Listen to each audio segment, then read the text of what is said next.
has the funds in its coffers, and it must be appropriated for a purpose, meaning that the government has passed legislation or an ordinance saying how they're going to spend these funds by the end of 2024, and then that funding must be expended by the end of 2026. So there's still some time left to spend these funds, but also we know that the clock is ticking and it takes time to get initiatives up and running and actually get money out the door. I also wanted to point out something that I think is really of importance to this audience, and that is that in July, the Treasury Department issued guidance, updated guidance urging the use of recovery funds to build and preserve affordable housing.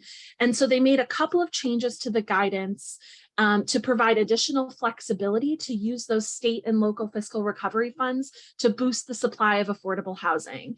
And that could look like funding long-term affordable housing loans. It could also look like the finance, development, repair, or operation of affordable rental housing units for people below, for households below 65% of AMI. And it sort of expands the presumptively eligible uses to align with eligibility for other federal housing programs. So other programs that exist through HUD, for example, it sort of aligns that eligibility. Basically, it's a wonky thing they're doing to make it easier for the governments to use these funds on affordable housing, which shows that the federal government believes that it's important that we invest in affordable housing. And I'll make sure these slides get sent around, and that has the live link to some more information there. I also wanted to share about some additional ARPA funds. So remember when I mentioned that these state and local fiscal recovery funds are one piece of the puzzle. One example of that is that there is a homeowner assistance fund that is flowing through the state of Ohio. That fund has $280 million in mortgage and utility assistance that's being distributed through OFA and community action agencies. And the majority of that funding is still available. And this brings me to wanting to highlight a resource that our partners at Advocates for Ohio's Future and Ohio Poverty Law Center have created. And that is a statewide ARPA tracker, which has tons of useful stuff. And so I just invite you to visit that link, ohioarpatracker.org, if you're looking to sort of see where some of the money is going, both locally and statewide.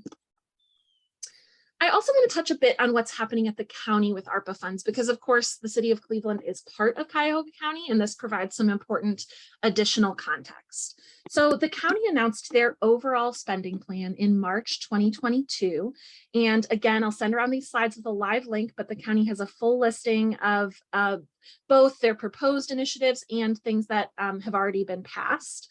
And that plan includes funding for things like workforce, small businesses, arts and culture, development, the Cleveland Food Bank, broadband, lead mitigation, homeless shelter improvements, and many more. They are setting aside $50 million to be distributed under the next county executive. And then we know that $66 million were distributed between the 11 county council members. So each council member has $6 million in what the county is calling a community grant fund. And many of those funds have already been appropriated and many are still to be appropriated.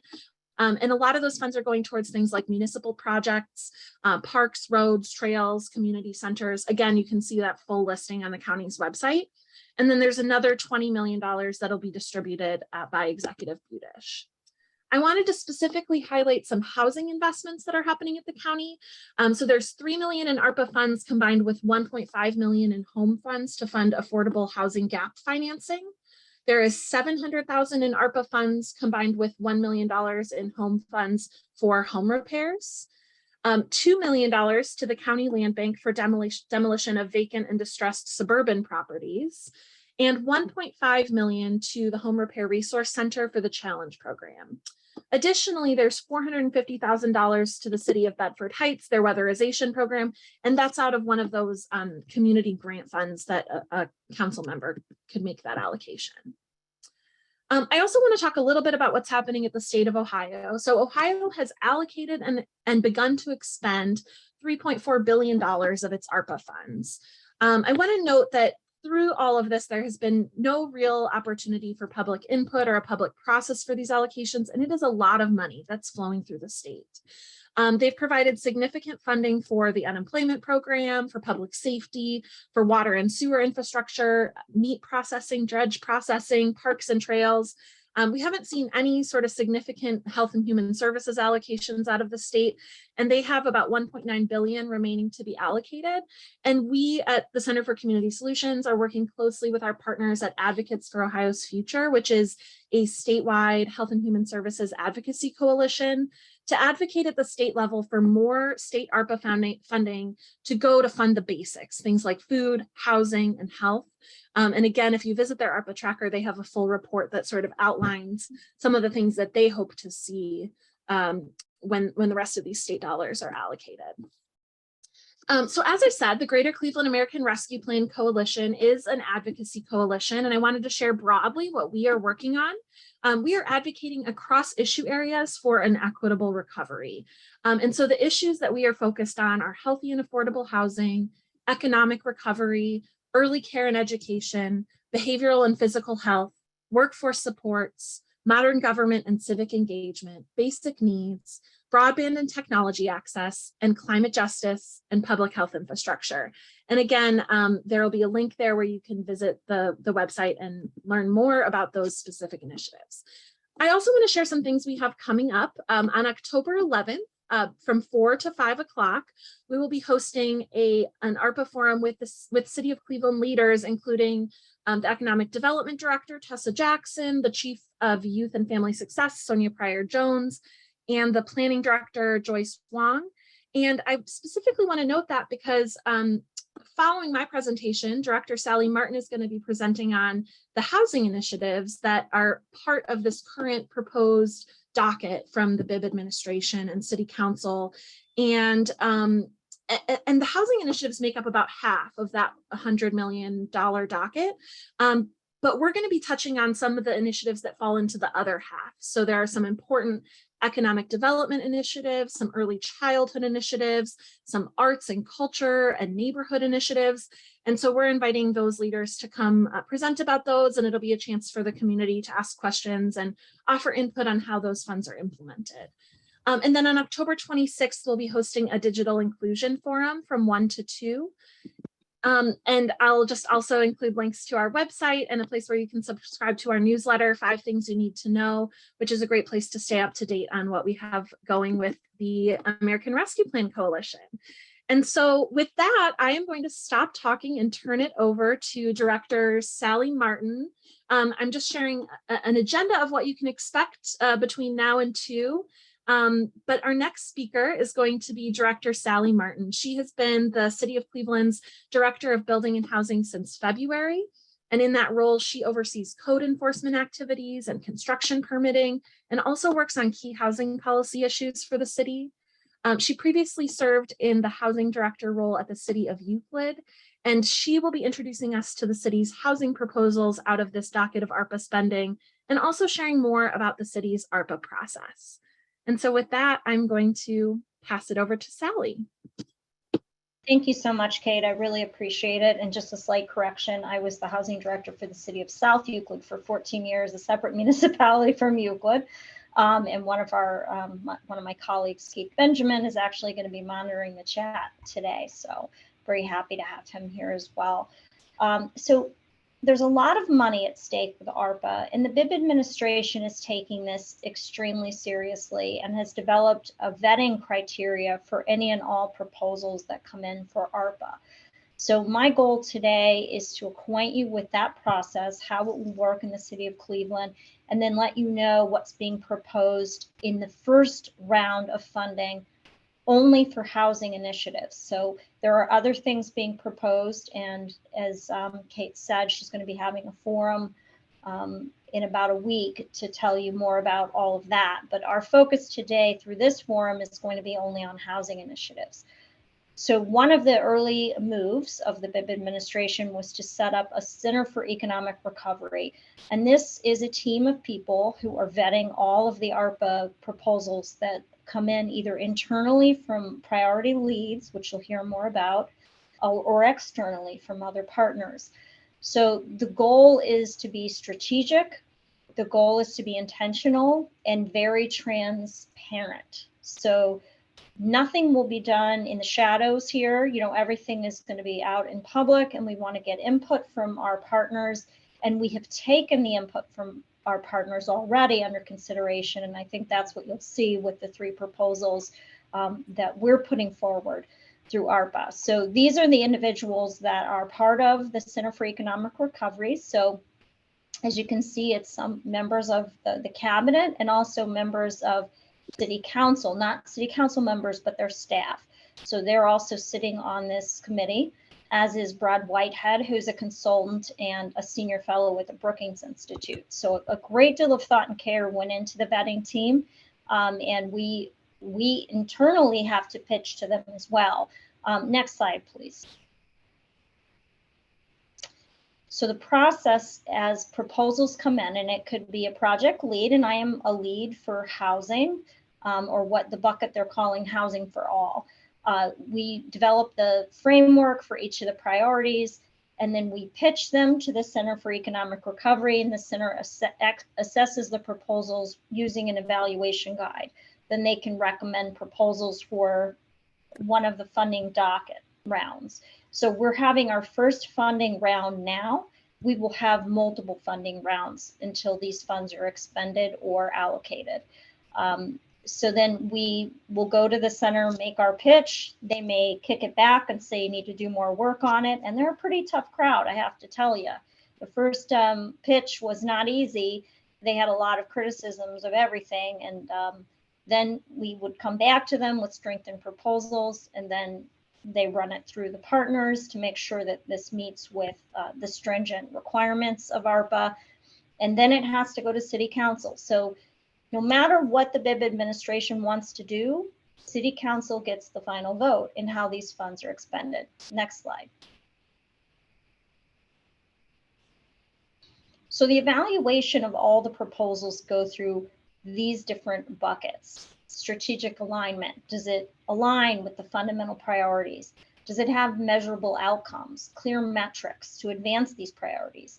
Does it meet with racial equity and inclusion guidelines?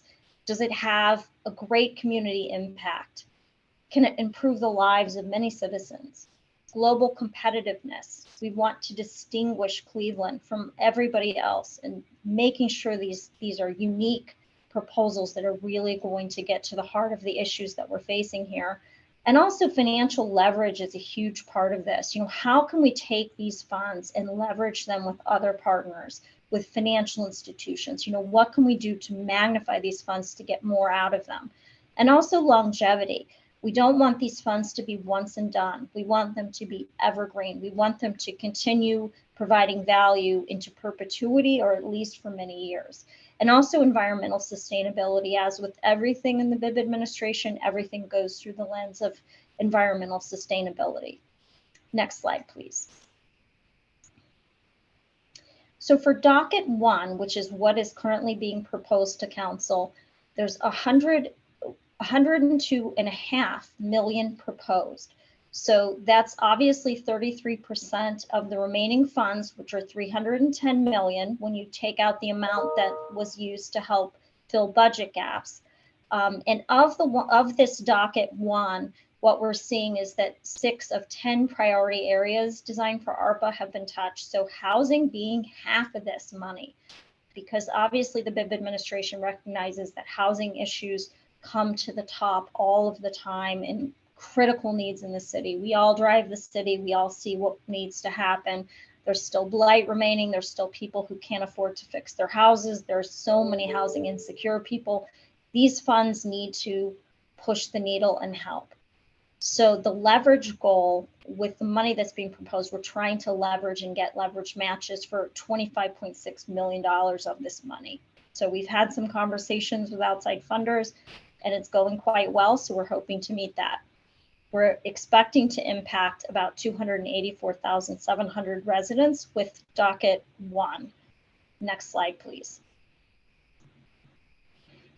It's probably a little bit difficult for you to see this slide, but this is everything that's being proposed for docket 1. And that includes the housing pieces that we're going to talk about in more detail, but then it, you know, gives you the full array. And there's a second slide that continues this.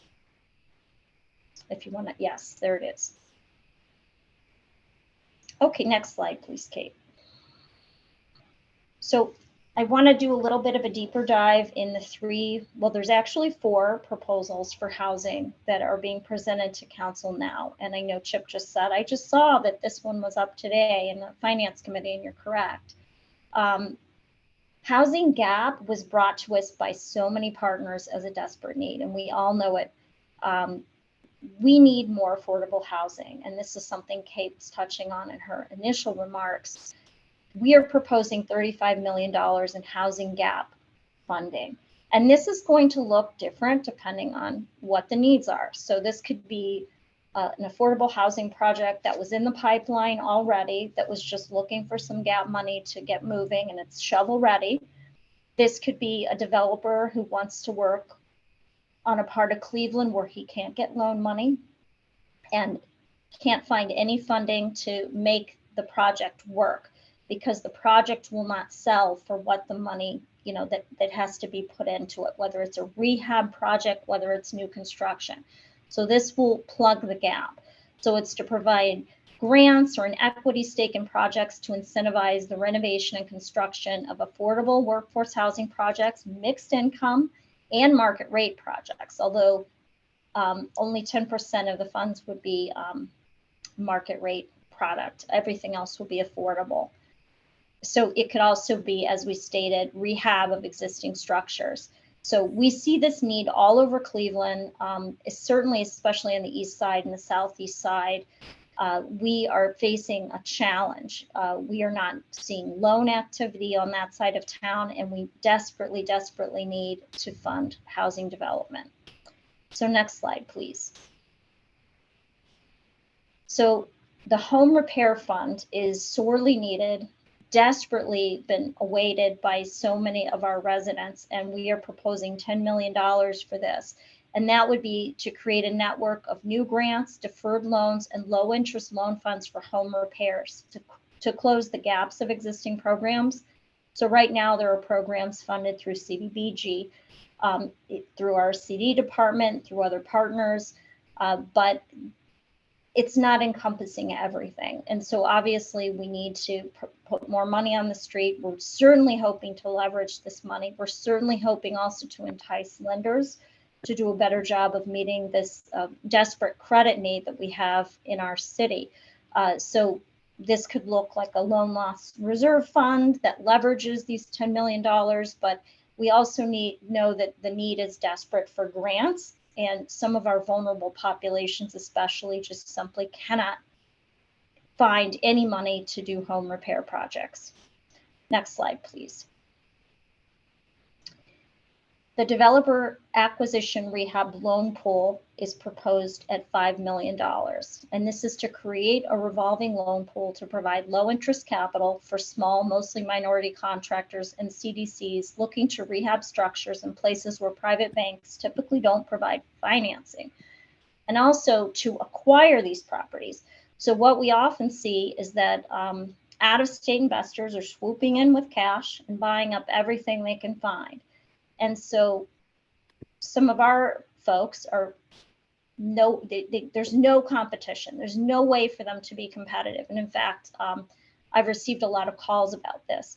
And also with people buying properties that say, have a condemnation on them, but they would love to fix them up.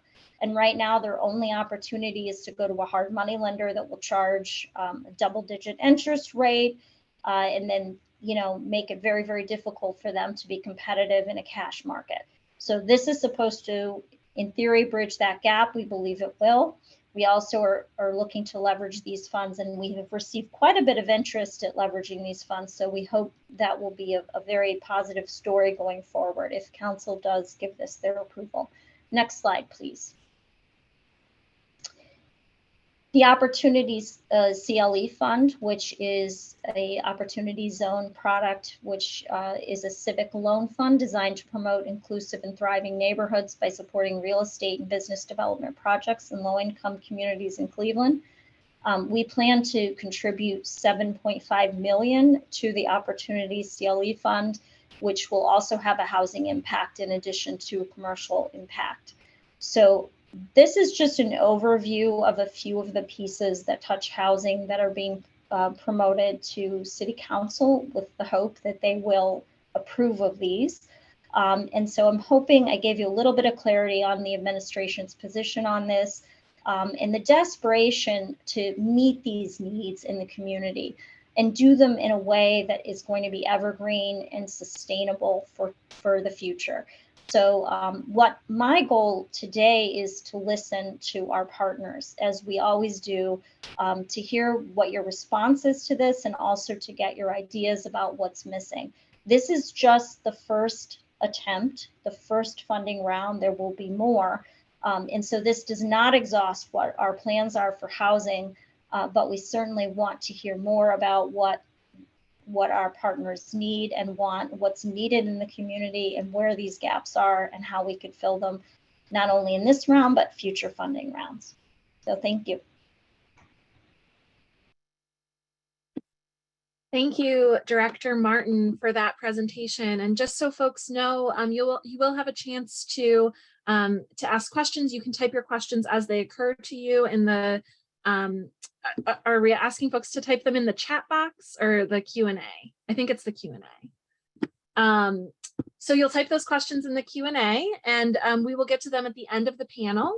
And so I invite our next panelist to begin his presentation. We will be hearing from Kevin Nowak from CHN Housing Partners. And Kevin, I believe you have a presentation to share. I do. Thanks, Kate. Hi, Kevin Nowak, Executive Director at CHN Housing Partners and the President and CEO of our mortgage lending company, CHN Housing Capital. Just before I go, I'd say, Director Martin, this was an excellent presentation. Really appreciate you and your thoughtfulness through this, and as well as the administration's thoughtfulness and transparency as you work through this ARPA process. It truly is a once in a generation type of opportunity, and great. And I really appreciate seeing you and leadership at the city taking it as that. So I do have a presentation, and I'll try to do this right the first time, even though we've been doing this 2.5 years. There's the potential to mess up that share. All right, everyone can see a presentation. It says housing priorities. Perfect. Okay. So the first two things I just want to say here, follow up to some of what I just said, which is one, the issues that we are having today are issues that we had in the before times, right? They haven't gone away. It's something that there are items we've had to address, issues we've had to address in our community. And COVID and the pandemic have often made us more aware of them or made them more acute. So, a lot of this isn't something new. But it's really important as we're thinking through these investments that we're strategic about it, we're thoughtful about it, we're making sure that we're seeding system change, and we're really take this opportunity to build upon the significant investments that the city and the county have made, throughout this pandemic. In that we have had a significant amount of federal emergency response. Right. We need to be managing the transition from this emergency, federal response really to a system that has it's a robust ecosystem of both federal and local supports, for homeowners, for federal and local supports for renters, for everyone in our community. And there's three particular areas I'll focus on today. One of them being rental assistance, the second being home ownership, and the third being home repair. In rental assistance, I think as most of you know, CHN has been, the lead agency on rental assistance here in Northeast Ohio. There's been almost $74.5 million that have been deployed since the beginning of the pandemic in rental assistance. And in this scenario, we've proven out a few things, right? One is that it is possible for us to have an entry point that people can enter into. And be able to get a robust set of services, and what we've done is we've created something called Northeast neorenthealth.org, which really has been the central point that tenants and landlords have become familiar with, as part of this pandemic response. It's also, when you think about data and the use of it, when you think about a broad kind of city or countywide approach, we've been able to map and to understand why people are coming for rental assistance and where they live, right? And who their landlords are. And we have a real opportunity now also to engage landlords in a more robust way than we ever had before. There's over 6,000 individual landlords who have been part of the rental assistance program. Other than, Director Martin's database for rental registry, I'm not sure that there's any other database that has more robust information about the landlords who offer naturally occurring affordable housing within our community. But really, it's about taking this federal response, this COVID emergency, and transitioning it into this future system where we look at emergency assistance, both, still some being related to the pandemic as we think about ERA $2 and non-COVID. Thinking about how we can utilize non-emergency assistance, whether it be in shallow subsidies, in more eviction prevention counseling. I know Antoinette's on the call, something that ESOP and CHN, both engage in, heavily. Federal funding for COVID-related issues, but then also home, CDBG, other funding. And I think most importantly, us expecting for ourselves that we make local investments in housing stability and not just rely on limited federal resources. Local funding can be more more flexible than federal funding can be. So making sure that we're creating a trust fund or other recurring revenue stream that otherwise can be used to support eviction prevention and have other tenant supports. The second piece is in home ownership. So in home ownership, thinking through a robust, fully resourced system for home ownership. And Director Martin covered a couple of different key components of that in her presentation.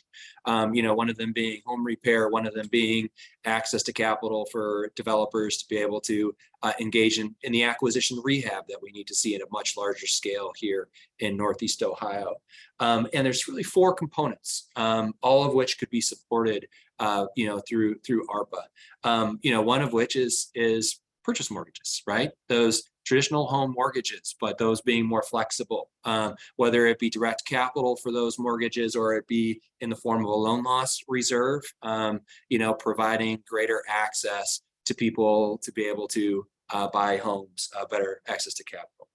Second is down payment assistance. One of the key factors in people not being able to not get to the finish line in buying a home is down payment assistance. Being able to create a down payment assistance pool that otherwise can be a little more flexible with income and purchase requirements, than traditional federal sources can. Acquisition rehab, in home repair. When we think about acquisition rehab and, kind of the scope that we think about in that work, there's a real need to be filling the gaps in the purchase price versus the amount that it costs to be able to produce these units. But the issue of inventory and a lack of inventory within our community has become people have become much more acutely aware of it now, right? Because of the market, the way that it's been difficult to get access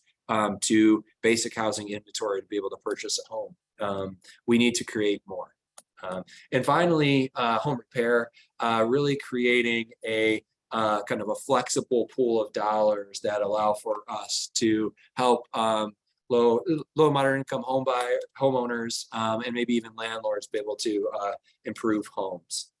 In that home repair effort, as Director Martin had laid out, it is incredibly important that we think about layering of various resources. And we think about this not as transactional, but a holistic approach, right?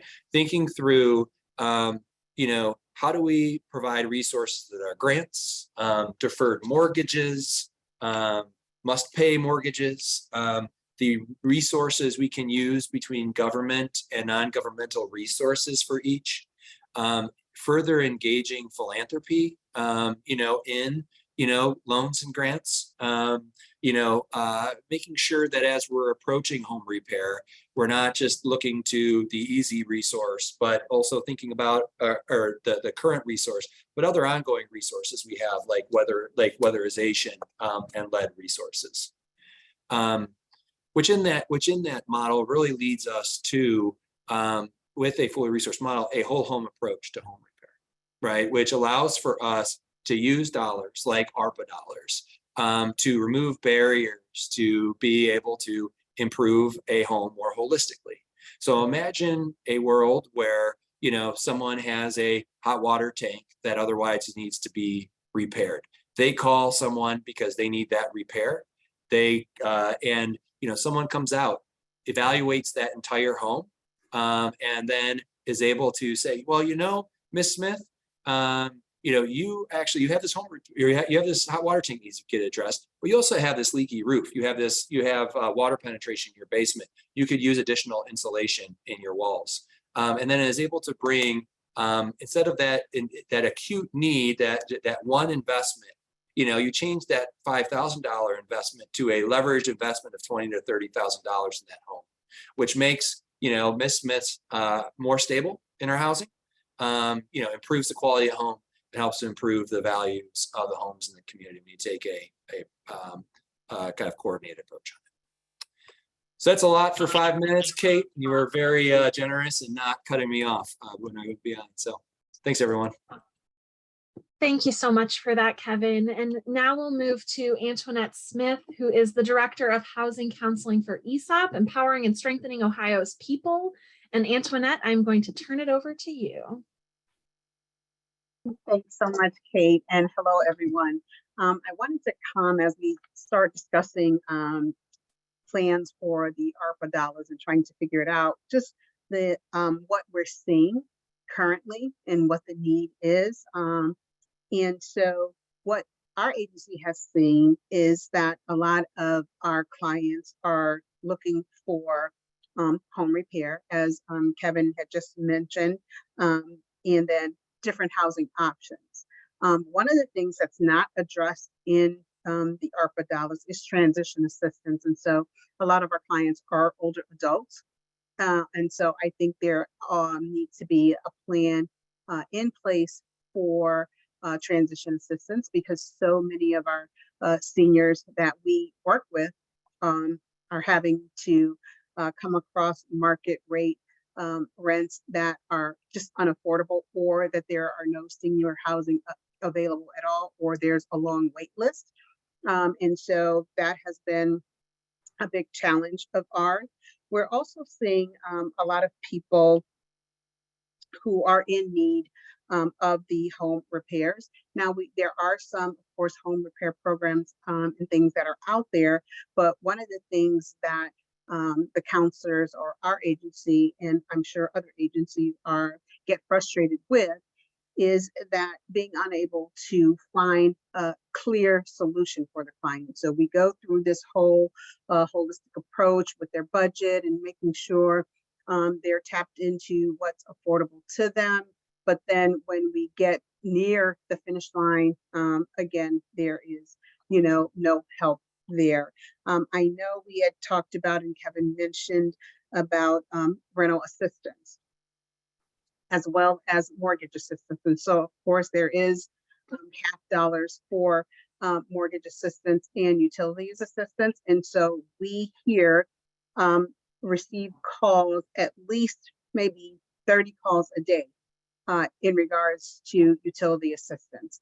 And so even though there are some half funds, Cuyahoga County, unfortunately, isn't represented as it relates to utility assistance. And so the utility assistance is almost a new foreclosure, because they can be attached to the person's mortgage, which is causing another housing issue for many of our residents. We talked about housing shortages. And so I've mentioned that before. There are more real estate agents than there are houses that are available. We work hard to work with clients to get them ready, mortgage ready. But then when they go out to try and initially find housing, again, they're being beat out by investors. And so what do we do, for those type of clients who are, unable to go up against investors and still need good, affordable housing? And so as we look to, discuss the ARPA dollars, one of the things that I would say from the housing counseling standpoint, it's definitely utility assistance. We need more of that because again, with the half dollars, unfortunately, Cuyahoga County isn't represented in that. We need definitely home repair, as Sally and Kevin both mentioned. Many people need those repairs to remain in the home, to be able to pass their legacy on. And, you know, even if they didn't necessarily want to transition out, there also needs to be possibly some modification dollars in there to help a person age in place in the home, and then being able to pass down to different family members. And then the time that it takes for some of the residents to get relief has been a challenge. And so as we look to these dollars, rental assistance, utility assistance, property tax assistance, these are all areas that we continue to struggle with. And I feel that there needs to be more funding available because there's so many that are in need. Many of our clients don't just come with one problem. So as an example, if their mortgage or rent is delinquent, okay, that problem gets solved, but then now they have the utility. So it's always an ongoing issue. It's never just one crisis. And I think that we have to kind of think about that as we start thinking about how to assist the residents of Cuyahoga County. They don't present with just one problem, they present with several.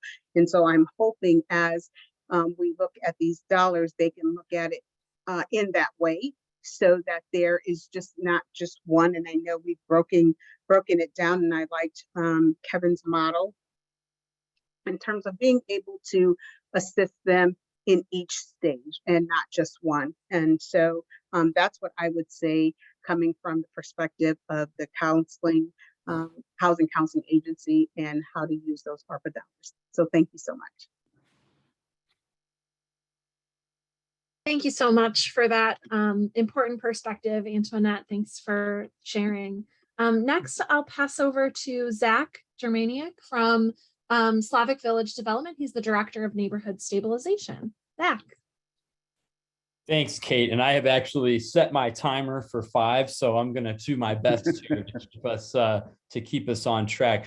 Thanks, everyone, for being here. And I'm really coming to this issue really from the trenches as a practicing attorney who has spent pretty much the better part of 10 to 12 years, if you include my time as a law fellow at Cleveland Marshall's Urban Development Law Clinic, but really the better part of 10 years, really actively boots on the ground, working in a neighborhood, which unfortunately, and I think a little undeservedly, kind of became the poster child, or the kind of the whipping post for all the ills which manifested after the 2008 foreclosure crisis. There's an old saying that, if you look at the demographics, what's happening in Slavic Village can more or less be tracked to serve as a stand-in for the city as a whole, where in a sense our neighborhood is almost the very similar demographics to the city as a whole. And so oftentimes we see problems that are most likely happening everywhere else in the city, but also that we have kind of the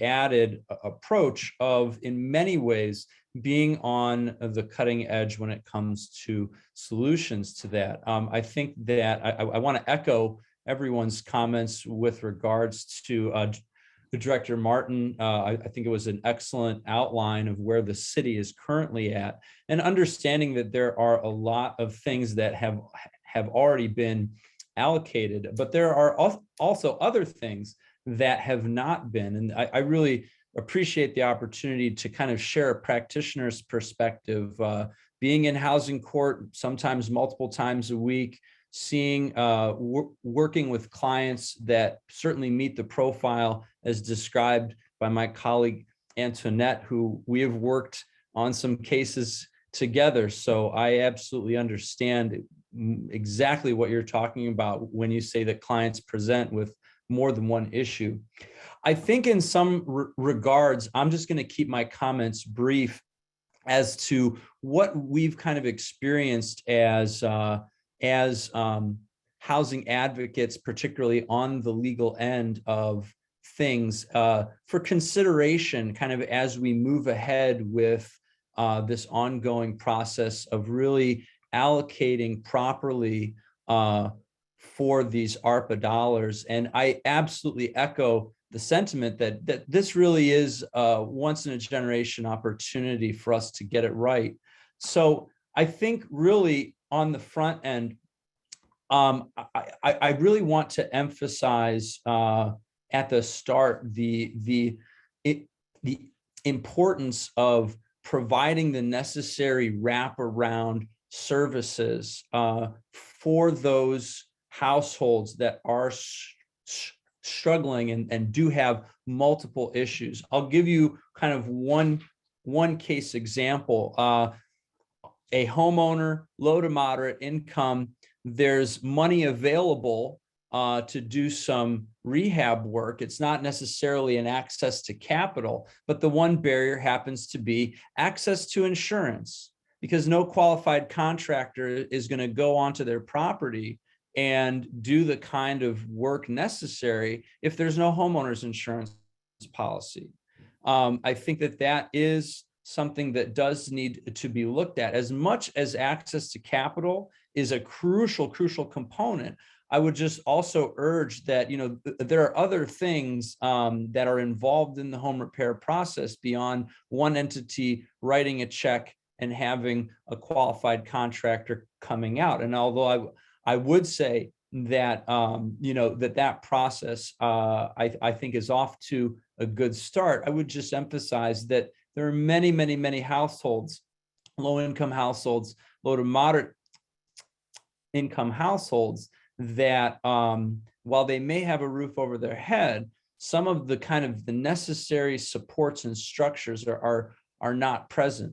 In addition, you know, really speaking to what Antoinette had said, is that when we're talking about senior housing, one of the other things that we really want to talk about in terms of passing that legacy on is there any kind of wraparound support, for example, in dealing with title issues? It doesn't, about twice or three times a year, I have a situation where I have a person living in a house that is still owned by their deceased parent. And there's no opportunity, or it's incredibly difficult for them to try and access the proper resources in order to not only transition that property into their own name so that they can take advantage of resources that are available to homeowners, but also to really ensure that we don't have a situation where now properties don't have any responsible party on title, because that can certainly get more complicated if that's left unaddressed. I know that I'm at time, but I would just really encourage the process to really consider that the wraparound services are an essential part, and that if we're talking about making targeted interventions, I would also encourage that in the process of addressing home repair issues and landlord-tenant issues, I would encourage a proactive approach, surveying, and also really looking at how to intervene early on where there's a landlord-tenant dispute that may exist, of really trying to intervene early on with some additional supports to ensure that that tenant can really actively and effectively assert their rights before an eviction proceeding begins. That includes things like rent escrow. It includes things like asking for copies of leases, rents, and receipts. I did my best. I'm sorry I'm a little over. This is a huge topic in 5 minutes. We'll do what we can. Thank you. Thank you so much for that, Zach, and hopefully we'll have some more time during the Q&A to speak a little bit to these issues as the audience is interested in digging in. With that, I'm going to pass it to our next speaker. that's Chris Nestrick, who is the Executive Director of NEOC, the Northeast Ohio Coalition for the Homeless. Chris, take it away. Thank you so much, and just humbled to be on this in this conversation with all of you. And it just seems such an important topic in our community and this once in a lifetime opportunity. And I think it's important to take stock of like the work that Northeast Ohio Coalition for the Homeless does and recognize that, you know, when all of these systems are failing, that we recognize that people are turning into the emergency shelter system to seek help and refuge. And recognizing that the great disparity that means when 85%, if not 95% of the people that are entering into our shelter system are people of color, particularly Black folks in our community. And so I think there's an important opportunity that ARPA offers us to really look at our history and right the wrongs of racist housing policy and land theft that has ravaged our community. And so I would propose that, we use ARPA to hire researchers to study and estimate the amount of wealth that was lost by communities of color on the land we now call Cleveland, and determine the best way to compensate each individual descendant and impacted community by following their leadership. I think that would give us a deep understanding of what actually it means to do the work of ending racism and equity in Cleveland. I think in that same note, I think one of the things, we need to continue to move to empower renters and tenants in that work. And discrimination is still rampant in our community in many different ways. And with new legislation, I think coming down and being enacted around pay to stay and hopefully source of income, that beginning to look at how ARPA can implement and fully fund and enforce fair housing in our communities and begin to build our muscle to investigate and enforce violations seems like a really good use to begin to move forward in that way and continue to build capacity in those areas to investigate and enforce violations of discrimination. And then I think, like, what does it mean to implement a affirmatively furthering fair housing rule throughout all of Cleveland and how these funds are being allocated? I think kind of just being more specific about what we're seeing, I think it's really interesting because I don't think, 3 years ago, I would have sat on a panel that said affordable housing, we're in a crisis of affordable housing in Cleveland. And I think many times we mentioned that Cleveland is still very affordable, but what we've seen is that indeed affordable housing is an issue, and housing stability should be at the top of our priority list. Some of the things I think we're seeing as we're working with neighborhoods around and organizing around housing issues is just the tremendous condition issues facing Cleveland housing stock. We have worked with people that are paying rent in condemned homes. We have worked with tenants in a building that was unsafe and also condemned, and everyone needed to be relocated.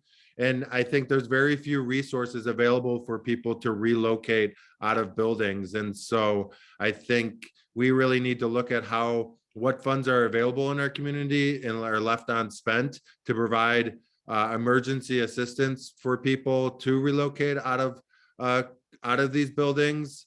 That would be from to hotels, to finding another unit, to financial assistance to pay security deposits, first and last month's rent. And I would second very much the utilities issue. We are seeing that very heavily as we're working with folks.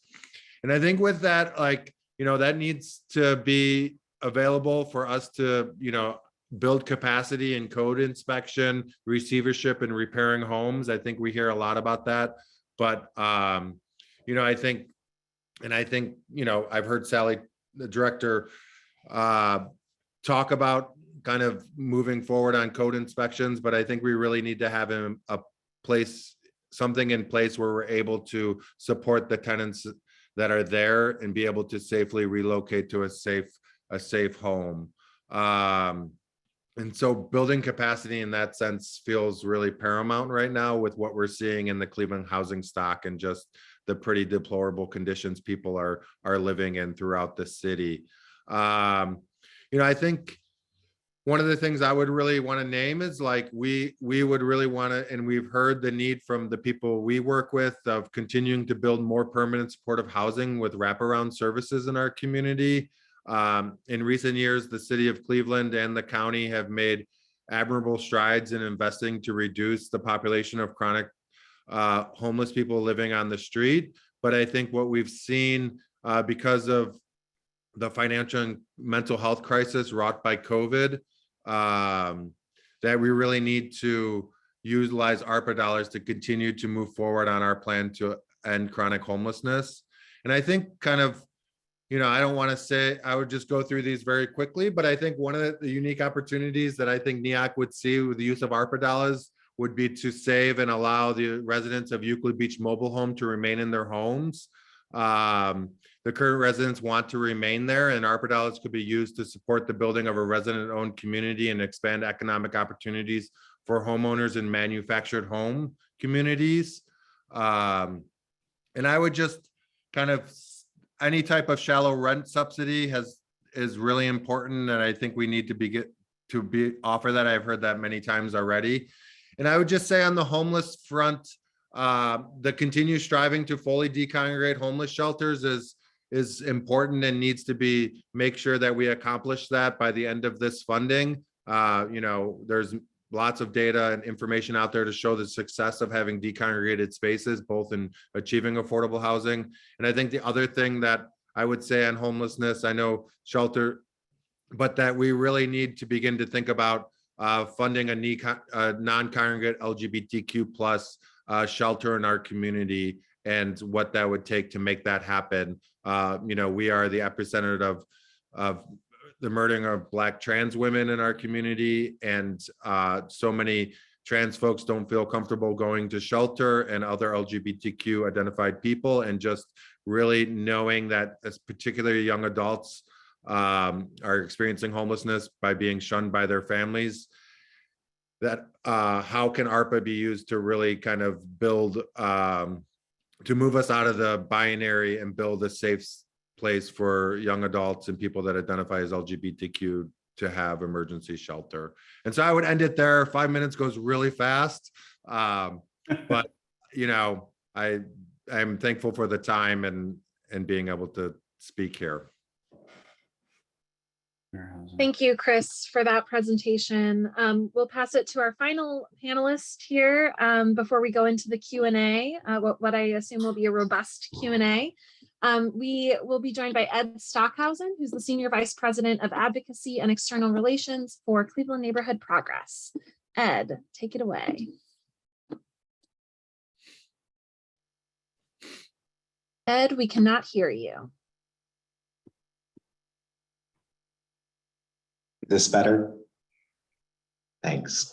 I just wanted to thank all the panelists so far. Your guys' expertise and commitment to this work is powerful, and the work that that Mayor Bibb's administration is doing, Sally, that you and the team around you are doing, is incredible. I don't want to lay too deeply into the recommendations that we've talked about or that we've been advocating for, because a lot of that has already been explained. We've seen it introduced, and so many of the partners on this call have been helping advance these recommendations since over a year ago, when some of these first conversations about the American Rescue Plan were germinating, and we were thinking about what sort of investments Cleveland really needs, both to recover from the pandemic, but also to right systemic wrongs because of redlining, systemic racism, predatory lending in our neighborhoods, everything that has caused that has stolen wealth from households and families in Cleveland, and that's really held our city back. So these discussions have been meaningful and long overdue. And we're grateful for the opportunity to work with so many partners in helping advance recommendations that can be taken seriously to right these historic wrongs.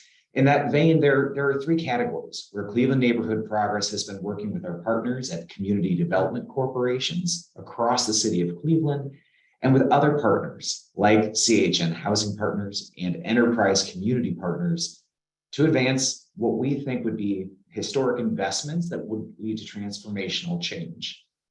Housing is one of those, without a doubt, right? Largely, we've recommended for gap financing, preservation of existing affordable housing, but also investments in down payment assistance so that we can get more people being homeowners in the city, but also work towards increasing the number of homeowners and the number of residents in the city. And then home repair. We know that a lot of Cleveland residents need help, and some maybe just need a lower interest rate to be motivated to make the investments in their home. We've already seen the administration start in docket 1 with those recommendations, and we're excited to see what's going to come later this year in docket 2. So Sally, we've got your back on that. The other investments we think are really important are in the backbones of our neighborhoods, right? Neighborhoods are comprised of main streets and side streets. Main streets are where our small businesses are located, right? Everything from your neighborhood coffee shop and salon or barber shop to maybe some of the retail shops, the grocery stores, or even the light industrial that might be down the street. Those are really important, and we need to make sure that our main streets are strong. So that requires making sure that we have lines of credit available to minority contractors who need to grow to do the work that we're talking about. We need to make sure that some of those older storefronts are renovated and ready for entrepreneurs to come in and do the work, right? And get their products and services on display. So that is everything from interior repairs to storefront renovations. We think all of these investments are really important. The city's got a lot of those programs, but it's time to really invest. And we're excited to see where the administration goes with those recommendations. Last, we think that there are very valuable investments in quality of life. Everything from our rec centers to our tree canopy to multimodal or multi-purpose bike lanes across the city. These are things that help connect our neighborhoods. They increase our quality of life, and they help people want to be here. Because at the end of the day, we don't just want people coming into the city and its neighborhoods, we want them staying here. So those are the 3 categories that we've been advocating for. Again, that's housing, economic development on our main streets, and quality of life investments. And again, a shout out to all the partners who've been doing this for over a year now, working together to fine tune recommendations, share them with candidates and now elected officials and their teams. This work is going to be ongoing. And I just want to say, from the Cleveland neighborhood progress perspective, we are committed to continuing to work with our CDC partners and with the officials charged with developing and implementing these programs to make sure that they're successful, and that in 5 years, when we're looking back on this work, we can point to quantifiable outcomes that have changed people's lives and increased their home values. Okay, I'll turn it back over to you. Thanks so much, Ed, and thank you to all of our panelists for sharing your perspectives. We had really just a diversity of perspectives represented here among our panelists and sharing their comments with Director Martin. And thank you especially to Director Martin for your listening ears and your leadership in implementing how these funds will be spent in the city of Cleveland. And with that, I'm going to pass it to Keith Benjamin, who has the Herculean task of moderating the Q&A portion of the event. Keith. Thank you. We'll run through as many questions as we can. I see we've got some time here. The first question, and a lot of these will be going to Director Martin. Will ARPA funds support residential facilities like group homes in the city of Cleveland? I can't answer the question directly. I would imagine that it could be potentially a use. And I think it would have to be vetted as all proposals through the Center for Economic Recovery. So the framework that I described before is how everything that comes to us would be vetted. So it certainly would not be an excluded use. It would just depend on how it fits in with the strategic priorities. And as a follow-up to that, and I think some of this Kate had originally mentioned at the very beginning about having some ARPA forums at the library. But what is the process for involving Cleveland's youth and having youth voice in the decision-making and planning process? I think, the youth as well as any disenfranchised population, the Center for Economic Recovery is looking very closely also at LGBTQ refugee populations, and certainly the voice of the youth, I think is an important and valid voice to be at the table. So we are trying to do way more listening than talking as the administration. And so having listening sessions and listening to our stakeholder partners, including youth and including disenfranchised populations, is a critical priority. Hey, Keith, hey, just to jump in here more as a housekeeping thing, are these questions, are you specifically directing them to Sally, or is this opportunity for kind of conversation and panel engagement? Because I also have response. No, these questions are open to any members of the panel. Great, yeah. So, I mean, I think that one, I'm pretty sure I might be the youngest panelist by at least a couple of years. So I don't know if I'm included in the youth category, but I'm going to go with that. So I think speaking from, I think this is really where having engagement at the neighborhood level is really, really crucial. And it's really something that I know that we do at Slavic Village, and I know that there are other community-based organizations that do youth outreach and engagement work. And I mean, I think that the role, I think that Cleveland's youth are included in the decision-making process to the extent that decision makers actually listen. Just going to put that out there. We listen to the young people in our community in Slavic Village because we want them to stay. We want them to feel that this is their neighborhood. In many instances, we have specific summer programs specifically for the youth in our community. And I think just, I would just kind of make a comment that, be open to listening, that it seems like there are those conversations happening, but, even in your own neighborhood, listen and see how you can translate those voices into, constructive action.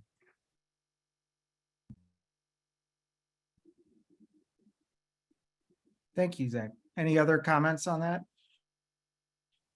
I know that in the city of Cleveland, most of the neighborhoods have an organized MyCom program, which is funded through the county and Cleveland Foundation, and I believe the Famicos Foundation as well. And youth voice is very big as they work in their neighborhoods. I'd also add that, if you don't mind, I'd add that our chief, Sonia Pryor-Jones, is very, very engaged with the youth and with MyCom, and is very much part of these ARPA discussions. Thanks, Sally. Moving on to the next question. In terms of assistance for homeowners who've been adversely affected financially by COVID and the pandemic, can ARPA funding be used to fix code violations that are not affordable because of financial hardships?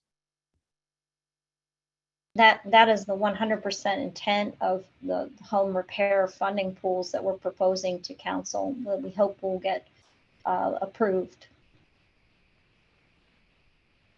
Thank you. The next question, of the city of Cleveland's 500 million, is there already a list of what's been committed? The question here from states that it's his understanding that over half already has been. The slides, which I believe will be made public because this is recorded, have everything listed that has already been funded. So of the original 510 million, 310 million is proposed for funding in this round one. So some of that was used for budget shortfalls. Thank you. Some of these questions I see, Sally, you already answered in the Q&A, but I'll go ahead for the public and ask them anyways. How much money is budgeted for demolition, particularly commercial industrial demolition? 17 million at the present time, and it's not earmarked specifically for commercial industrial. It's just a general demolition funding. And then there was a question from Jeff related to in South Euclid, we utilized land trust to create affordable housing. And the question was, how did we do that in South Euclid? Would you like to answer that, Sally? I wasn't certain in his question if he was specifically speaking of land trust or if he was speaking of some other type of setup, including land contracts or rent to own, which we were certainly never excited about. I would say land trust, the 4 projects we did in South Euclid were quite successful. However, I know in Cleveland, it's just been a very difficult product to scale. I know that there's a Huff Community Land Trust, and I believe the Near West Side has a land trust now, which is pretty much where the activity is. And I don't know if there's any initiative to do that at a larger scale.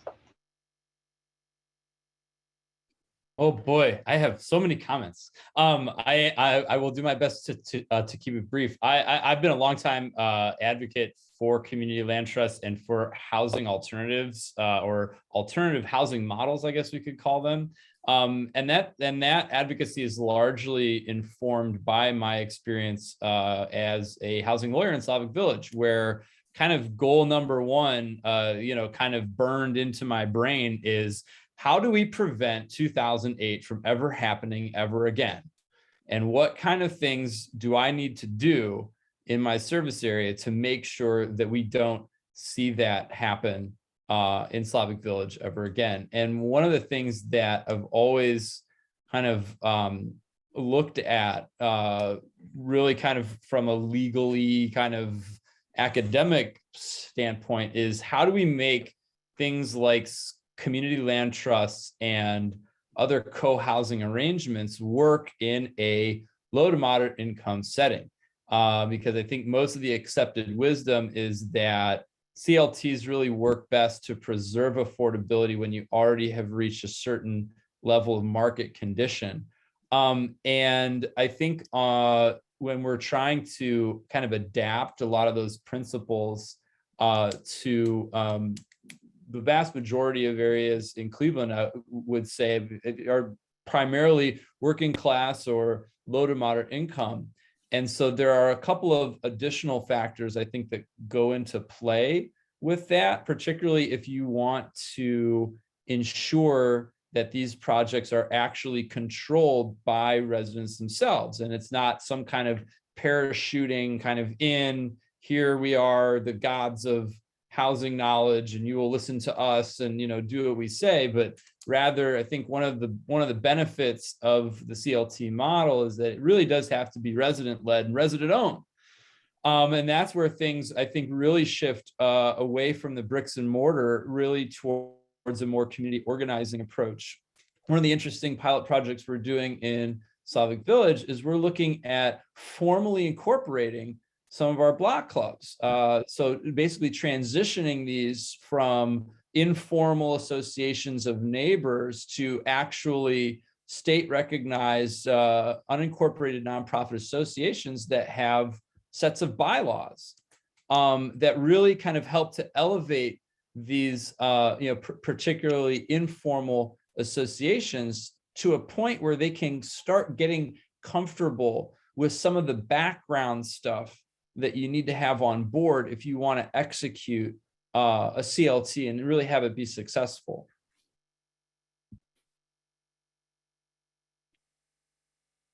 Thanks, Zach. Any other comments on land trusts? Hearing none, we'll move on to the next question. Jack would like to know who quarterbacks the process of putting together the loan grant process for repair or rehab projects? Is there an RFP process?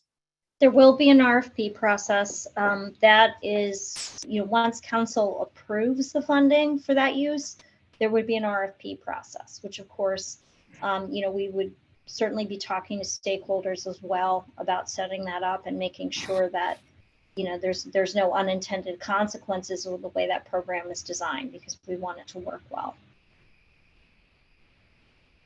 Thanks, Sally. Mhm. The next question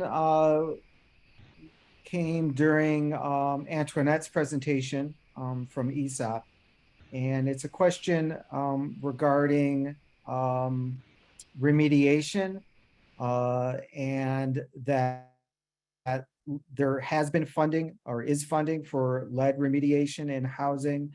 But this person asks about mold issues and what is the plan to address mold? I believe that was a question from Lou. Hello, Lou. We're glad to see you here. Mold is an issue with water intrusion, which we hope that the home improvement funds, the home repair fund, grants, deferred loans, and loans will help get some of that repaired.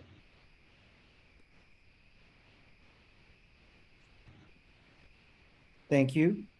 The next question is regarding the fact that renters account for the majority of Cleveland residents. So what is the rationale for giving more money to development than direct assistance to renters to keep their rents low? There's a significant amount of money that's available from the federal government for rental assistance. And Kevin Nowak, please feel free to chime in. I know there's quite a bit left, and perhaps that money is even going to be continued into the future. Yeah, absolutely. So when we look at pandemic relief, there's a significant amount of dollars, like Director Martin had mentioned. If you were to access neorenthealth.org, and if the issue is in a way related to the pandemic, there are still tens of millions of dollars of federal rental assistance that are available, and that we would be deploying at least through the end of the year. And rationale for rental versus home ownership. I don't think it's a either or. I think it's a both and. A strong community needs to be a mixed income community, needs to have a variety of different vehicles for people to live, whether it be as a renter or as a homeowner. I really think as a community, we need to be thinking, in these instances, in a both and scenario. And then along those same lines, what measures exist to prevent local developers from using ARPA funds to develop new housing stock or rehabilitate housing stock, but then turning around and selling them to outside investors? Generally, I believe with larger development projects, ARPA is going to be layered on as the type of funding. And typically there'll be CDBG funding in there that will perpetuate affordability or have affordability mandates. So I don't think it's going to be a situation where it'll be a money grab where people would come in and do them and then sell them to out-of-state investors. I really think we need to put some guardrails in there for sure to make sure that doesn't happen, because we certainly don't need any more of that in the city of Cleveland. I'm also going to respond to that only in the sense that, one of the most common ways to prevent those things from happening are things in either the purchase agreement or in the deed itself, called deed restrictions. I myself am a recipient of that way back when in the Obama administration. There was a plan for supporting first-time homeowners. And I was a young guy, and I needed some help, and there was a 5-year owner occupancy requirement in the house that I purchased. So I mean, just from personal experience, there are ways to build guardrails in, and I obviously Director Martin and others are very aware of the situation that we face with regards to out-of-state investors. I had a quick question. What about Cleveland Tenants Organization being revitalized? That was a question I believe Mary Boyle had asked further down. And so could ARPA funds be used to reestablish a tenants' rights organization? So we've had this discussion numerous times with stakeholders, and I know I have felt very deeply the loss of the Cleveland Tenants Foundation, Cleveland Tenants Organization, sorry, CTO. It filled a niche. Now legal aid has picked up some of that work, but not all of it, and certainly not the tenant organizing work. And I think NEOC has jumped into some of that too. So people are trying to fill those gaps, but we do sorely miss that organization. And I would just say that a proposal for that, that has been discussed at the administrative level, and we would, need to vet that through the Center for Economic Recovery. And it would be also very hopeful to think that our county could participate in some assistance in that regard as well, or even the state, where Kate mentioned how the state really hasn't had a very public facing process. And it would be interesting to hear if, a use like that could also be ineligible for some state funding, because that organization did amazing work, and we all miss it every day. Staying along the lines of tenants organizing an opportunity, does Cleveland have anything like the Tenant Opportunity to Purchase Act in Washington, D.C.? Is anyone familiar with that? No, but I was wondering if Ed Stockhausen would like to talk about the Make It Home cohort that may be standing up here in Cleveland that started in Detroit. Sally, I'm actually not ready to talk about that one just yet. Appreciate the invite though. Kevin? I'll just say that there's some discussion with Rocket Community Foundation locally to see if a program like Make It Home could come to Cleveland. It hasn't happened yet. And this would be a situation where a tenant is living in a tax foreclosed property, and perhaps there would be some philanthropic funding that would help them to develop that into a home ownership opportunity. It would be wonderful. I know we're looking at it. We're studying it very closely to see if it would be something that could come here. We certainly have an issue of tax foreclosure being a major issue, especially in tenant occupied properties. And so it's something being studied, I guess, is what we could say. It's certainly not launching, but it's something that lots of us are talking about and know that there's a gap there. That's true. And there's work happening on a broader state level, statewide level, around the topic of property tax relief, right? And that is authority that our municipalities just don't have to offer right now to our neighbors, or low-income neighbors who might be living in hot real estate markets and could use some form of relief. That is something that we're advancing and pursuing. We look forward to seeing a lot more on that over the next 9 months. But that's like the first step before we can ever offer anybody any sort of relief more locally. And we're excited about that.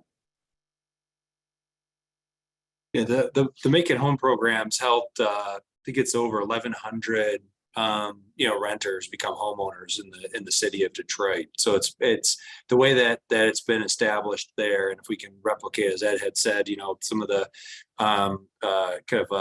statutory authority that we need to make sure is in place to make it as effective as possible, it could be a really strong tool here for Cleveland and Cuyahoga County. So, Director Martin, thanks for bringing that one up. That's a perfect example.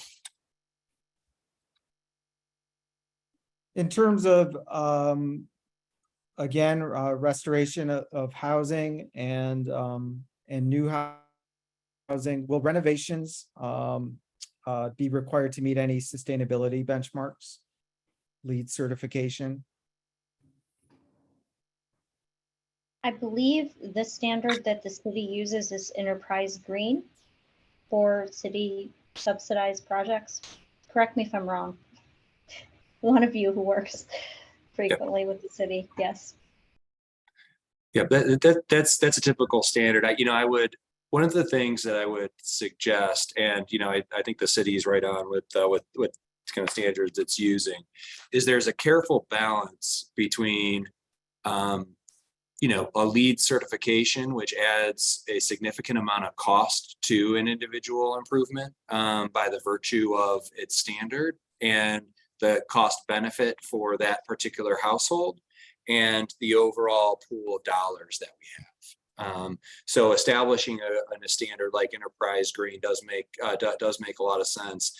But it's actually this really careful balance that even all the way from the Obama administration, I had been part of a working group that was evaluating kind of the best ways to bring energy efficiency into homes and single family homes in a market, and is something that's been kind of this constant tug and pull where we all have this. Well, I won't say we all. A lot of us have a desire to see a more green, environmentally sustainable community that also that also translates to a more stable housing environment for many individuals. Our weatherization program, for example, on average is creating a 33% more energy efficiency in a home, but it is not necessarily in and of itself. It's not city funded.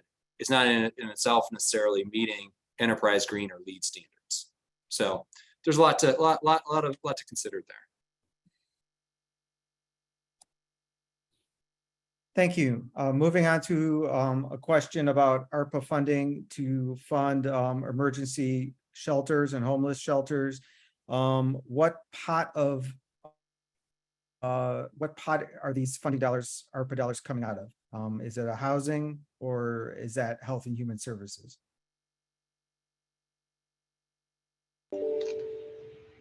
I don't know for certain how to answer that question. I just know that, we're aware of the needs that are out there, and certainly talking to people like Chris Nestrick, which I do with some frequency, and even encountering the individuals I encounter just working in code enforcement who are living in condemned homes. We know the need is great. So I believe the administration is having these discussions, and I think collaboratively with the county, which is the rightful way to go, to see what we can do, and looking for some of the creative ideas that people like Chris and NEOC have out there.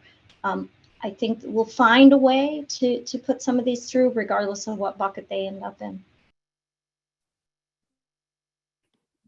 And then if Director Martin or anyone on the panel would like to discuss further improving quality of life in Cleveland's neighborhoods by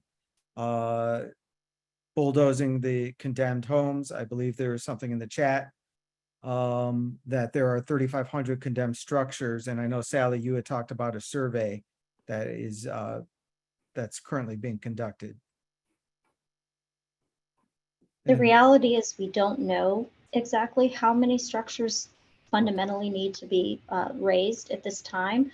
So we are launching a door-to-door property survey with Western Reserve Land Conservancy. That's in front of council right now. We believe it will be approved and will start in the later part of this month to really get at a precise number. But right now we know that they've allocated approximately $17 million towards demolition. So we do have funding to do that, and we plan on continuing with the blight removal. But I do want to caveat that by saying that if we do find some structures are salvageable, our hope is that with some of the funds that we're hoping to put out through ARPA, we can save those properties and create affordable housing opportunities so those are not lost. So we know the importance of blight removal. We intend to complete the job, but we also are mindful of not wanting to remove potential affordable housing that someone could have that could be sustainable for them by being too overzealous with the demolition.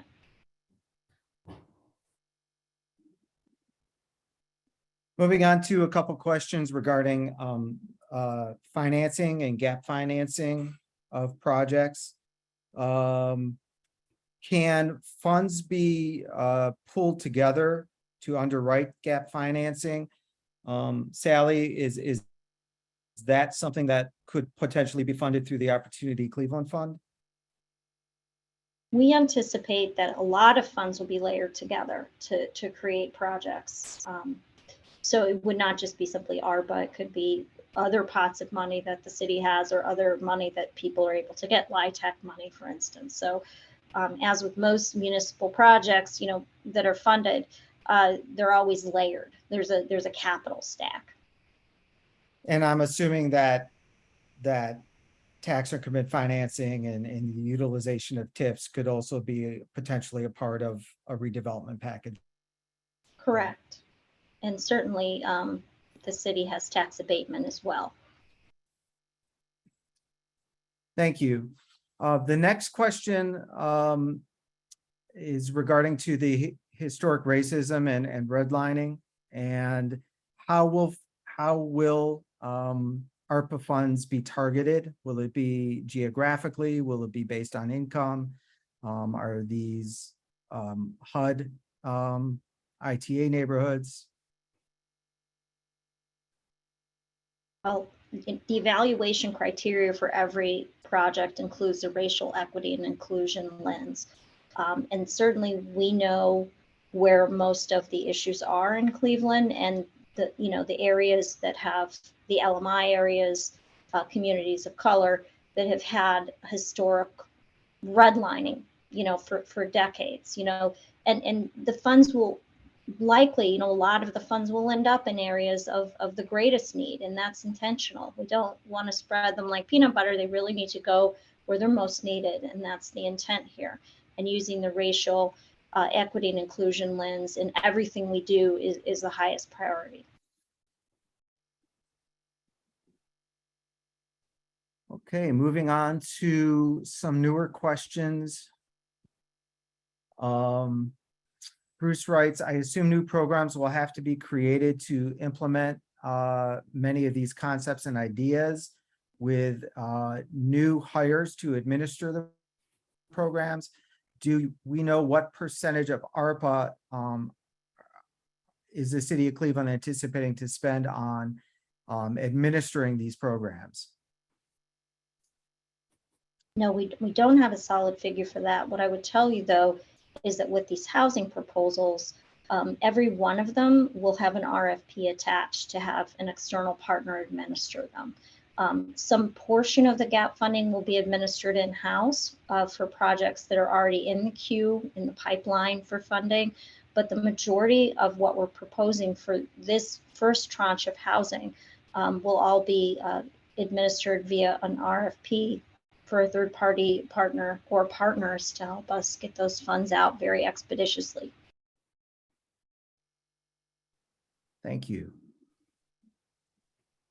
Next question. Given the current and predictable affordable housing crisis, please describe the discussions that have been had amongst stakeholders and policymakers around focusing dollars on the development of permanently affordable housing models like community land trust, rather than wealth building affordable housing modes typically promoted by CHN and Habitat.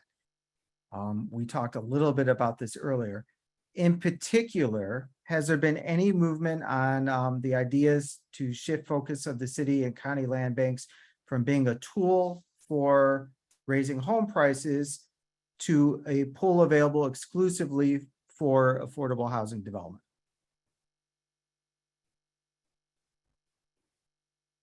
The vast majority of the money for the gap funding is for affordable housing projects. So I don't know if Kevin Nowak has a reaction to this question, because it seemed a little bit directed in your direction. Sure, I go back to the both and. I think CHN as an organization, we do a fair amount of home ownership, but we've actually produced more rental units in the last 5-10 years than we have that are permanently affordable than we have home ownership units. Fun fact. But when you think about in our community, first, home ownership is one of the greatest sources of wealth building in our country. Right? People having the opportunity to continue to reinvest in that is important. Also, you see neighborhoods that have a greater percentage of home ownership oftentimes being more stable neighborhoods. And you see people who are homeowners oftentimes being more stable overall from a housing perspective. So, but homeownership isn't for everybody. What we try to do at CHN is empower people to have that choice between, being a renter and being a homeowner, and helping them to get from where they are to where they want to be, whether it's to be a long-term renter or a homeowner. But, I think we need to be thinking in a both and here. I'd go back to that point rather than a either or.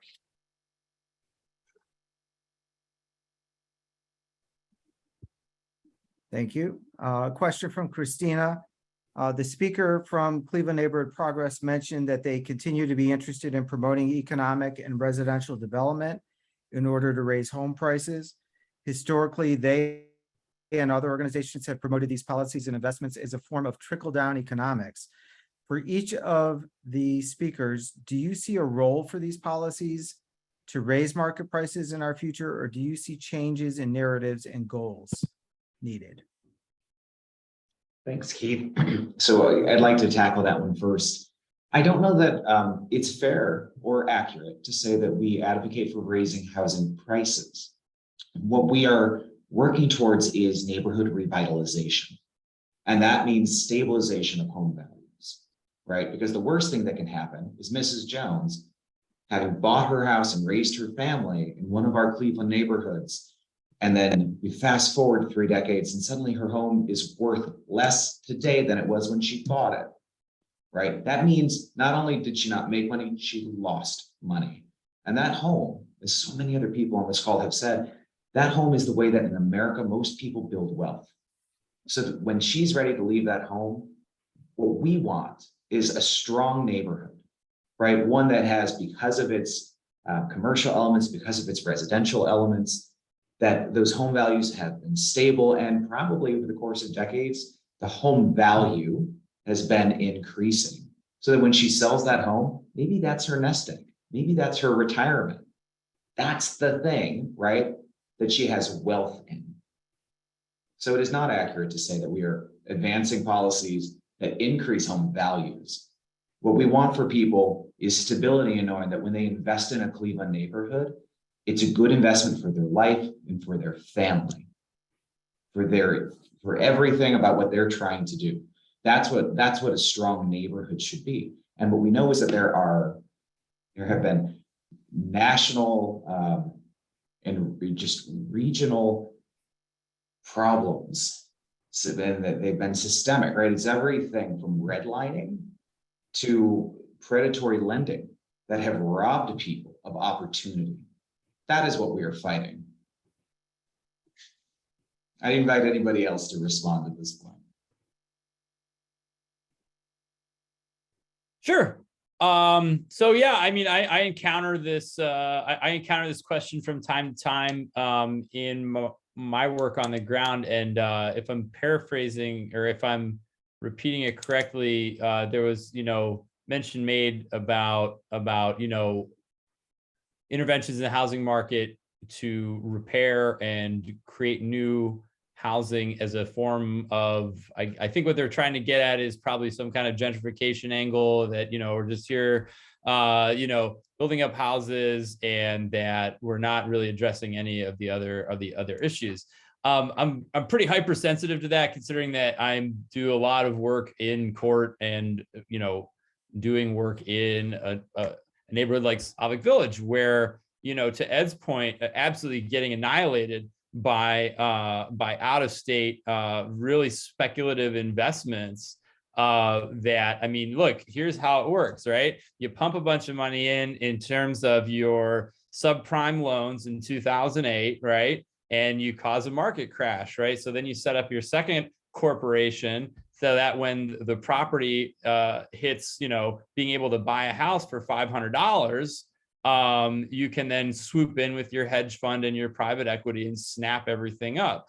So who's looking out for Mrs. Jones, Mrs. Smith, right? The folks who lost that value. I mean, in the wide world of property law and urban development, what you need to do is exactly what Ed has suggested. You need to stabilize values so that you don't necessarily see this incredible disparity that we've all talked about, that is largely informed by historical and structural factors. I can tell you from personal experience, working with an elderly African-American homeowner who fought and bled for that house, to watch that equity be destroyed over the course of 10 years, and then working with that household to get them back to a position where now they have something to be able to pass on to their children, that is incredibly, I think, impactful and meaningful. So I think it's a mistake to mischaracterize this as, some kind of trickle down economics, although I understand, because I also hear from many folks in the community that, there probably is not enough transparency, and I would say real fundamental connection with how housing financing works. What's actually required, right? The devil's in the details, and oftentimes it's up to folks like me with law degrees to figure out what the 8-point font, page after page of fine print means.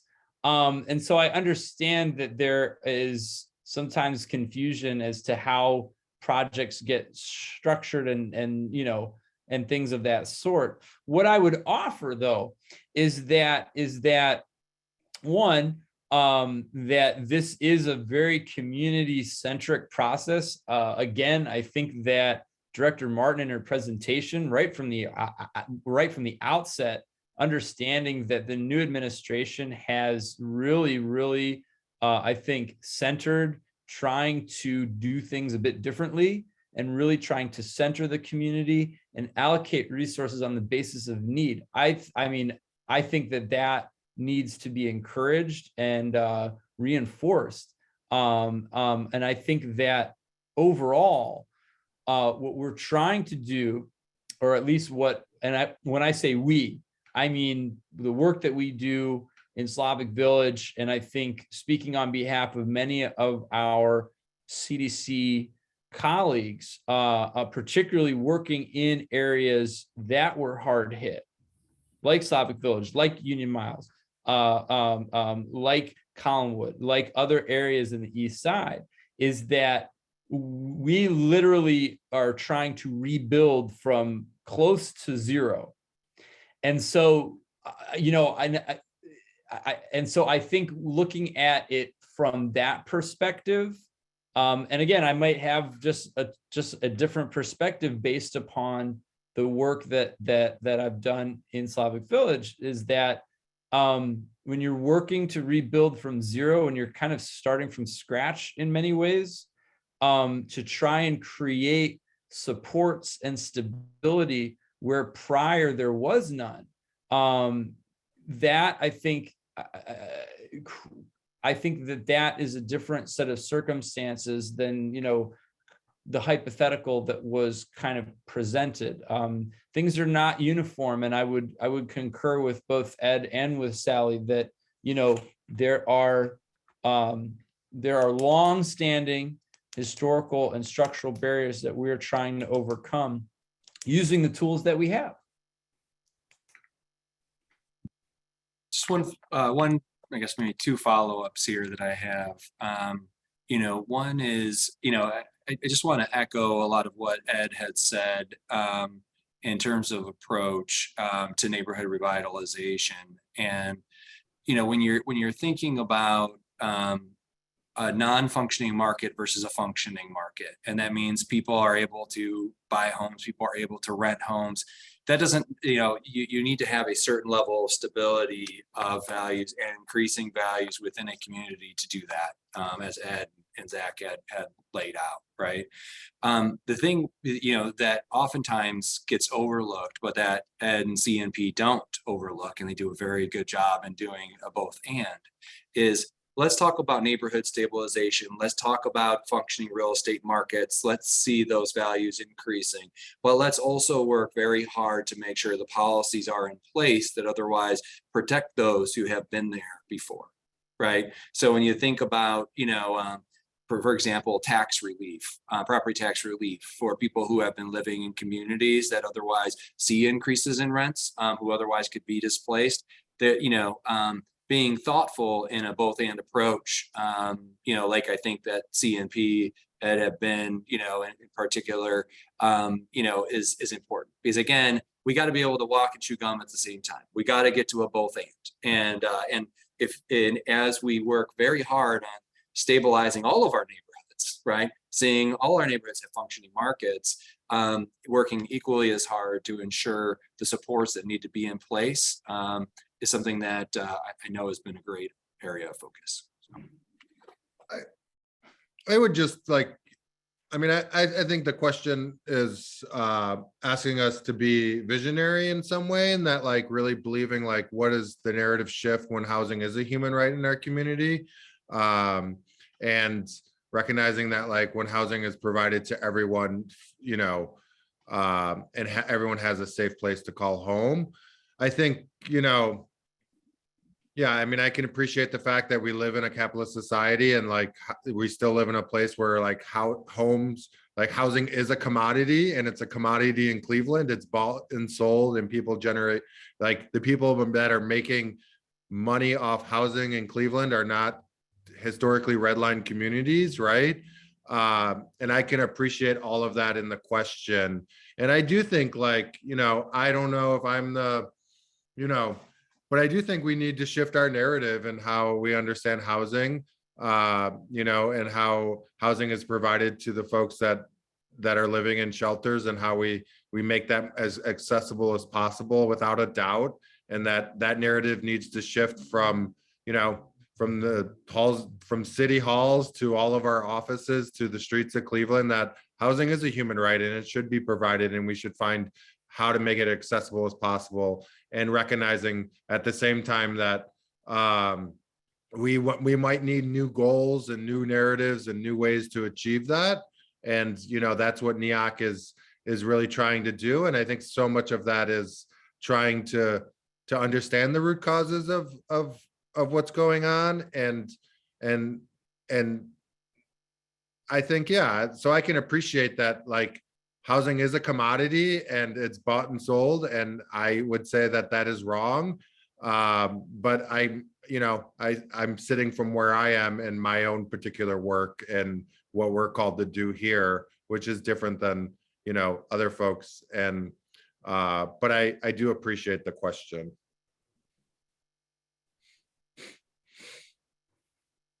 All right, moving on.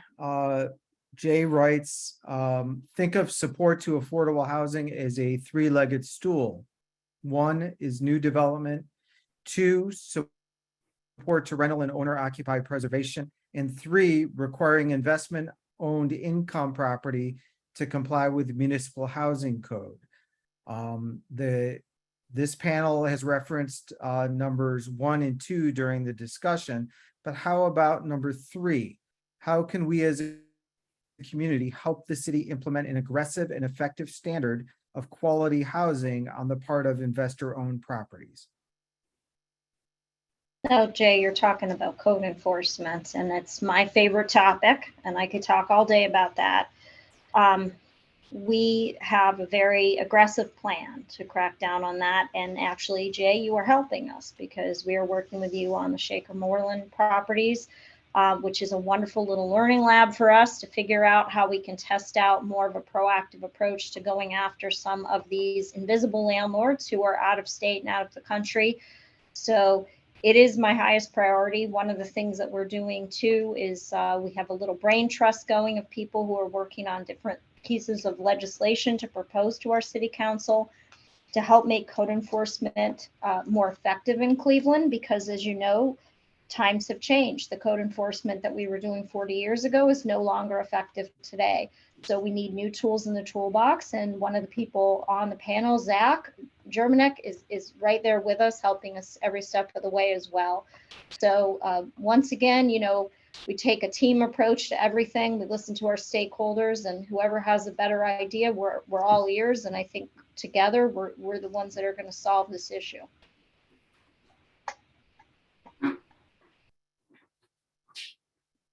Any other comments on code enforcement? Well, since Sally mentioned me by name, I might as well jump in. Since this, I actually, this is probably the area of law that I probably know the most.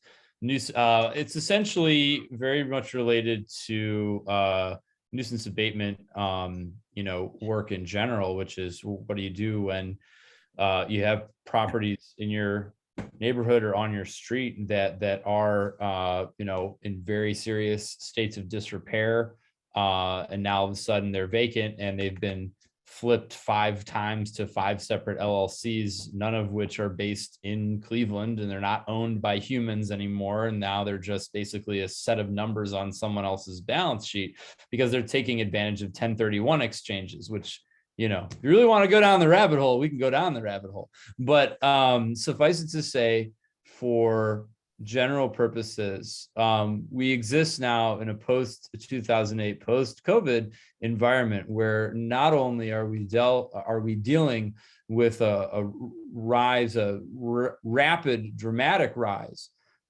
in corporate ownership of property. We wrote a pretty extensive paper on this earlier in this year, where now coming out of our twin crises over the last 10 to 15 years, almost a quarter of Cleveland's real estate is owned by some form of corporate entity or some form of non-individual ownership. And this is really, I think, where policy intersects with law most directly, because obviously there are certain code standards that are in place, just like there are speed limits on highways, and just like there are codes of conduct and bodies of law that govern human interaction with each other. There's also codes of conduct and rules which govern how properties, I guess you could say, interact with each other, in the sense that, you know, you are free to do with your property what you will, so long as it doesn't interfere with other people's rights to use their property, subject, of course, to zoning codes and reasonableness. You certainly can't build a nuclear reactor in your backyard. That being said, one of the most difficult parts of this entire process, and I think that it is certainly something that as the city proceeds with their discussion of ARPA, particularly additional funding that comes down the pike, is that we do have a substantial number of structures in this area that are owned by non individuals, right? A piece of paper known as an LLC doesn't breathe the air. It doesn't walk on the leaky roof. It doesn't have to deal with the mold in the basement. Human beings do. And so the very, I think, paramount question there is, how does one effectively hold those entities accountable, given the structure of our legal system? And that would echo Director Martin in that sense, is that we do need to modernize certain processes in order to understand kind of the new reality of how property exists. And I would also echo Chris's from NEOC, you know, that we are in a situation where we exist in a environment where housing is treated as a commodity, and just like any other good or service, there are regulations which govern the buying and selling and owning and operating. And so I think one of the key questions that I think we can all find some common ground on is that how can we better regulate and ensure that in the environment as it exists, that we can build up and hold accountable instances where people are abusing certain processes and not following the law, plain and simple.